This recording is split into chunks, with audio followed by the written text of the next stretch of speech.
Hello everyone, मेरा नाम अनु है और जैसे कि हम अपनी लास्ट वीडियोस में एसईओ चेकलिस्ट पॉइंट्स के बारे में बात कर रहे थे वन बाय वन, तो आज की इस वीडियो में हम बात करेंगे नेक्स्ट एसईओ चेकलिस्ट पॉइंट के बारे में, जो है मेक योर यूआरएल रीडेबल। कि आपका यूआरएल जो है वो रीडेबल होना चाहिए, एसईओ फ्रेंडली होना चाहिए। जब भी आप अपनी वेबसाइट का ऑन पेज करते हैं या फिर ऑप्टिमाइज करना स्टार्ट करते हैं, जब भी आप अपनी वेबसाइट को, तो सबसे पहले चीज़ मैटर करती है यूआरएल, क्योंकि Meta description, H1 tag, Meta title, ये सब चीज़ें जो है बाद में आती हैं, लेकिन सबसे पहले जो है यूआरएल आता है। तो आपका यूआरएल किस तरीके का होना चाहिए जब भी आप वेबसाइट ऑप्टिमाइज करें, तो सबसे पहले यूआरएल जो है वो एसईओ फ्रेंडली होना चाहिए, रीडेबल होना चाहिए, ज्यादा लेंथी नहीं होना चाहिए, उसमें कीवर्ड स्टफिंग नहीं होनी चाहिए। सो कुछ पॉइंट्स हैं जो मैटर करते हैं जब भी आप यूआरएल अपनी वेबसाइट का क्रिएट करते हैं उस टाइम पे। सो आइए वो पॉइंट्स हम चेक कर लेते हैं।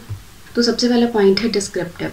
जब भी आप अपनी वेबसाइट का यूआरएल बनाएं तो उसे डिस्क्रिप्टिव बनाएं। इन्फॉर्मेशन जो है वो उस यूआरएल में उतनी ही रखनी होगी हमें, जो कि पूरी वेबसाइट को एक्सप्रेस कर रही है, कि उस यूआरएल में पूरी वेबसाइट की डिटेल्स जो है वो, क्योंकि क्या होता है कि रोबोट जब भी विजिट करते हैं वेबसाइट के, यूआरएल वगैरह चेक करते हैं, तो उस टाइम पे रोबोट चेक करता है उस यूआरएल में दिए हुए डिस्क पॉइंट के बारे में, कि उस यूआरएल में क्या हमने डिस्क्राइब किया हुआ वेबसाइट के रिलेटेड। सपोज अगर हमारी वेबसाइट डिजिटल मार्केटिंग के रिलेटेड है, तो वो यूआरएल में चेक करेगा डिजिटल मार्केटिंग, अगर हमने ऐड किया होगा कीवर्ड, तो वो उस यूआरएल को चेक करेगा और देखेगा कि हाँ, ये वेबसाइट में इन्फॉर्मेशन जो है वो डिजिटल मार्केटिंग के रिलेटेड दी गई है, और वो यूआरएल जो वो एसईओ फ्रेंडली शो होता है। ये सब चीजें जो है वो शो होती हैं पहले पॉइंट में। सबसे नेक्स्ट आता है इजी टू रीड। जब भी आप वेबसाइट का यूआरएल क्रिएट करते हैं तो वो इजी टू रीड होना चाहिए। इस तरीके से नहीं रखा होना चाहिए जैसे सपोज हम लिख देते हैं फाइंड 7 एसईओ कंपनीज या कुछ भी इस तरीके से, या फिर स्टॉप वर्ड्स हम यूज करते हैं। इस तरीके के स्टॉप वर्ड्स भी हमारे यूआरएल में नहीं होने चाहिए। नेक्स्ट पॉइंट है use hyphen instead of underscore. जब भी आप वेबसाइट का यूआरएल क्रिएट करते हैं तो सब मैटर करना चाहिए कि अंडरस्कोर के बजाय हम उसमें हाइफन यूज करें। एग्जाम्पल अगर मैं आपको जैसे बताऊं,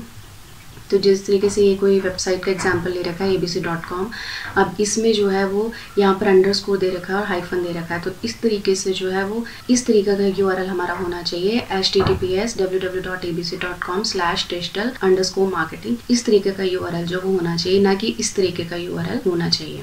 नेक्स्ट पॉइंट है हैश टारगेट कीवर्ड्स। जैसे कि पहले भी बताया है कि कीवर्ड्स जो है वो हर चीज में मैटर करते हैं, चाहे वो मेटा टाइटल हो, डिस्क्रिप्शन हो, H1 टैग हो, तो हमारा कीवर्ड जो है वो हर चीज में होना चाहिए। जब भी हम अपनी वेबसाइट का ऑप्टिमाइजेशन करते हैं ऑन पेज के अकॉर्डिंग, तो तब हमारे पास जो है वो कीवर्ड होने चाहिए। जो भी हमने टारगेट कीवर्ड जो हम यूज कर रहे हैं वो हमें यूआरएल में भी ऐड करना चाहिए। जैसे इसी का एग्जाम्पल ले लेते हैं, सपोज डिजिटल मार्केटिंग कंपनी है और आपका कीवर्ड है डिजिटल मार्केटिंग, तो ये बहुत मैटर करता है कि आपका कीवर्ड जो है वो यूआरएल में भी ऐड हो। इस तरीके से जो है वो आपका यूआरएल में कीवर्ड होना चाहिए। नेक्स्ट पॉइंट है एज शॉर्ट एज पॉसिबल। आपको कीवर्ड जो भी आपका यूआरएल है उसको ज्यादा लेंथी नहीं रखना। जैसे हो गया फाइंड बेस्ट, जैसे कि पहले बता चुकी, find best SEO companies in Gurgaon. इस तरीके के जो और ज्यादा लेंथी यूआरएल जो वो नहीं होने चाहिए उसके, इसलिए जितना छोटा यूआरएल होगा उतना ही ज्यादा वो एसईओ फ्रेंडली होगा। नेक्स्ट पॉइंट है lower case. Lower case letters जो है वो हमें यूआरएल में यूज करने चाहिए। इस तरीके से नहीं करना चाहिए कि डिजिटल का डी कैपिटल रख लिया, मार्केटिंग का M कैपिटल रख लिया, ये सब नहीं करना चाहिए। हमें लोअर केस लेटर्स जो है वो यूज करने चाहिए। सो ये सब पॉइंट्स जो है वो मैटर करते हैं हमारे